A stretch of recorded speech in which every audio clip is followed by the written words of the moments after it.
So we at Philly's Most Wanted. Mhm. Um, before even trying to get signed, did you guys was you guys on the path of, hey man, I just like the rap, or it was like, yo, let's get to a deal? Yeah, we love to rap. Like love to rap. That was from you gotta figure now we at what I'm 16, Mm-hmm. 17 years old. Yeah, that's just our day to day. That's what we do. But it was more so I can't front. My brother Boo, like he had 50 million raps at the time. I might had 10. He got 100. Like, you feel me? So he kept me going in a lot of different ways because I took different paths and did different things. I was outside. You get what I'm saying? So Right. got locked up at 13, got locked up at 15. Wow. So yeah, so it was, but he kept me focused. So yeah. Take us to and stop me if I'm jumping the gun. Take Good. me to the Pharrell era. How did you guys meet? What was the process? And then pretty much go into, how you guys started cutting records. We were signed to Atlantic at this time, Okay. which came about from Mark and Sherman Byers. Sadiq, they owned the Black Friday situation. That's how we got to Jay. Besides Boo, Uncle being Bayok, they all like best friends, childhood friends or whatever. So that led us to Jay.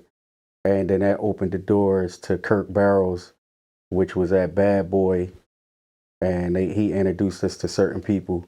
And then Mark and them got us our situation over at Atlantic Records. They had Eve at the time. A little after that, they ended up having Eve at that time too, and she was with Dr. Dre. So the Pharrell situation came about us being signed to Atlantic. Once we eventually signed, that was years later. This was what 90, the end of 98, 99 or something like that. Now, have the Pharrell situation, was that before or after you guys went up and rapped for Jay? No, that was way after. That was way after? Yeah, we rapped for Jay in 97. Okay. Tell Yeah. tell us a little bit about that. Yeah, we were like I said, we was managed by Mark and Sherm, of course, Stevie G, and Sadiq and them. They had a company or whatever called Black Friday, which y'all would know. Sadiq had a close friend with Roc-A-Fella and made the call, and we end up going up City Line Avenue to Jay's show at the hotel where Fridays is, and we rapped for him out there. He liked it or whatever. And then we end up having a meeting at Roc-A-Fella probably like 2 weeks later. Okay. And Dame heard us. Dame called Jay on a speakerphone. Then once he called him on a speakerphone, then they offered us the deal for $250. Dame. Yeah. Okay. Yeah. And because the story that I'm hearing throughout the years is that you guys went up there with Sigel, rapped for Jay, and that's how Sigel got on.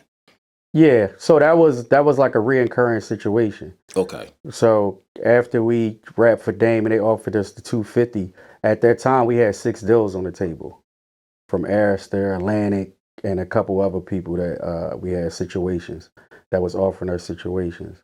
And what happened, we end up bumping into Jay and Dame and them in Cancun in 98. When they first started, like the Cancun Memorial Day weekend or whatever it is, we bumped into them out there, and we kind of formed like a little relationship. So they knew us at this point. Fast forward, we Philly cracking, like the major figures, all of us, we all kind of battle. I wouldn't call us battling because we was all so nice. It really wasn't no winners. Right. Like, so we all just got cool with each other at that point.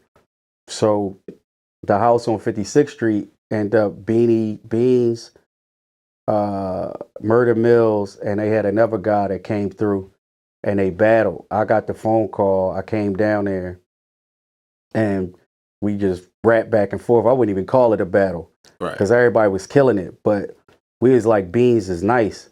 And him and Boo took a liking to each other and exchanged numbers. And then Boo told our manager, like, yo, this dude Beans nice as shit, da da da da da da.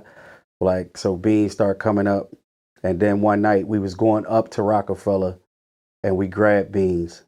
Steve called Beans, took him up there. It wasn't for us to rap for Jay. Okay. We was already who we was as far as what it was in the industry. Right. Yeah. Right. So when we got there, he was my bad, doing he was in a session for Too Short. The song he did with Too Short. Yeah, he definitely said that. Yep. Yeah. So when we walked in, Jay was still in the booth doing his verse. He came out. I spit a rap. Our other partner spit a rap, and then Beans rap. That just was what it was. It wasn't no more to it. So the story that I heard was Beans wasn't even trying to rap. Like, he wasn't even trying to rap. Yeah. And then I guess the guy was like, he was running out of raps. Somebody that I guess was going back and forth like it was a cipher. So no, it wasn't. No, it was just us three and our manager. Okay. Yeah, it wasn't. It's not an extravagant story to it. Like, that was just it. I said a rap, the partner said a rap. Okay. Not Boo. We had another partner at that time. He said a rap, and it was for Beans to rap for Jay. We went up there specifically for Beans, so Jay can hear Beans. Cause when we was going around battling people, Beans started riding with us too. So he would start being outside of nightclubs. It was a couple times he did that with us.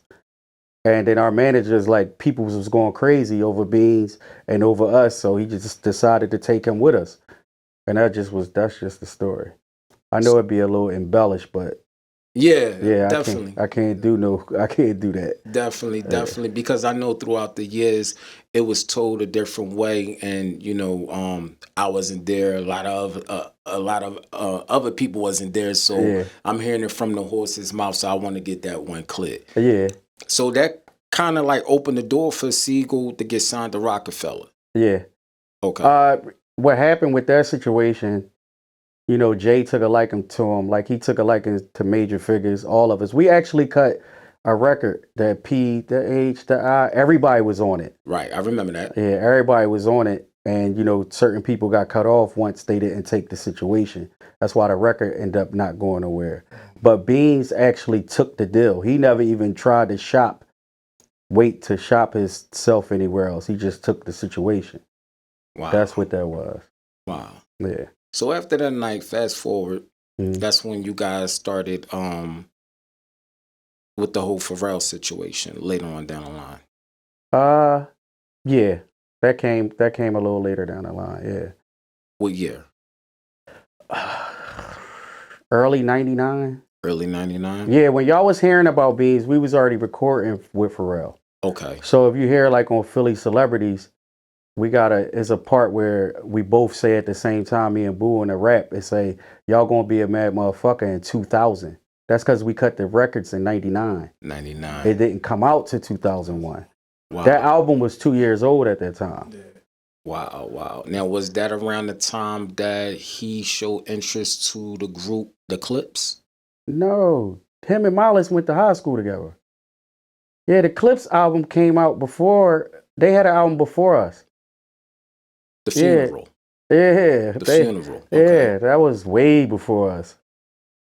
Wow. Yeah, Miles, Timberland, Magoo, and Pharrell all went to high school and all that together. And Chad also. Yeah, they like friends. So when we came into the fold, we ain't have anything to do with none of that. The Clips used to be in our sessions. Wow. Yeah. Wow. That's crazy because I did see I don't know if it's the Please Don't Mind. I think it was Miles that was in the video. No, that's actually Suckers. They always Suckers. Yeah, Pharrell in that video, we brought them to Southwest. Okay. Yeah, Pharrell in it, Chad in it, the Clips in it too, both of them. Family, all of them. That's how they actually met Roscoe Pico Chain. Right. And that's where they met Major Figures at our video shoot. Now, was Pharrell like? Did he dress like he dressed now, or Yeah, he's actually they from Virginia Beach, right? Like, so they he's a nerd, like he's a nerd, skateboard kid. Like we used to do our sessions in Virginia. He'd be outside in between the sessions, riding his bike, doing tricks.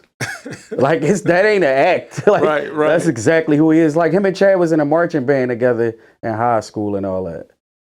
Yeah, he got a whole musical background. Wow, So, man, yeah. that's crazy. That's some good information right there. I did not know. Yeah. So after a while, you know, touching base on being part of refugee camp, how long was you signed to them as writers? That wasn't that we just did that situation. We got a couple bucks and then we kept it pushing. Gotcha. Yeah. So what led up to the Atlantic signing? Just us being offered all them deals. Jay and them offered us $250. I can't remember the other labels what they were offering. But Atlantic ended up offering us like $750,000, $800,000 at that time. And it wasn't necessarily the money. We was looking at what we could, like how we can grow over there at that time, because they was giving out subsidiary deals. Right. So Absolutely. it was more so about us building our own thing over there. So that's how that came about. So signed to Atlantic. Y'all been had the album. It's set for a year or so. No, I wouldn't say it's set like that. It was just the timing. You know, labels go by timing. Right. And then also Pharrell wasn't at the time we was recording that album, it wasn't slated for him to produce it. Like we produced with Just Blaze, Epitome, and Suave House. And our A&R told us that there's a kid over at the studio want to hear us rap. And we went over there and it ended up being Pharrell. At that time, they had just did Super Thug for N.E.R.D. They didn't have any rap out. Right. So they was just doing R&B like SWV and a couple other people. So it wasn't even nothing for us to base our situation off of. We wasn't going in there like he the shit or nothing. And we end up rapping for him that night for like an hour. He's like, I gotta do one. And then he called the label back, can I do another one? I'ma fly them to Virginia. We did another one. He was like, yo, is it cool what y'all think? Can I like produce the album? And we just went from there. He started pulling out songs he was doing I did this one for Janet Jackson, sing Take It. What y'all think about this? Is that the one, that Janet Jackson song that he made for N.E.R.D? No. Okay. No. Okay. He had a like a bunch of songs that he did for celebrities at that time that people didn't take. I don't know why, but we end up jumping on a lot of them. Now, with Pharrell, what made him interesting? Because at that time, he wasn't like top producer at that time. Yeah. What made him interesting to you guys to work with? Even to trust the, produce your album? It clicked. Okay.